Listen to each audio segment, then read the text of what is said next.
To install an iOS launcher on Samsung Galaxy A37, first of all, we need to go to the Play Store, and in here we need to simply find and install a custom iOS launcher. So we can use the search option at the bottom of the screen, then the search field at the top, and in here we can type something like iOS launcher, iPhone theme, or something similar. There we go. In here we can find probably many example iOS launchers that you can try out if you want to. In my case, I'm gonna use this one over here. I'm gonna install this one and I'm gonna show you how to set it up. But like I said, feel free to try anything else in case you do not like this launcher for some reason.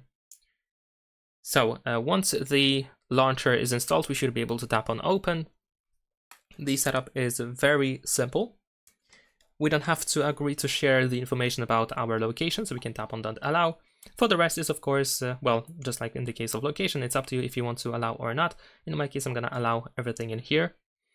Now, the next thing that you want to do is you want to go to make a default launcher, and there is a chance that you will see an ad in the meantime, of course. Now, we need to do this in order to be able to go to the iOS launcher whenever we go to the home screen, so that we do not return to the standard launcher. So once we go over there, we want to tap on OK. And then in here from this list, we need to switch from One UI Home to iOS Launcher. Now here you might see this information about the blur effect, which is fine. You just have to tap on Never. It appears on every smartphone. Over here we have the welcome message, so we can just tap on I got it. And there we go. We have our iOS launcher. We have the app library as well. So you can now enjoy your iOS launcher. And that is pretty much it. Leave a like and subscribe.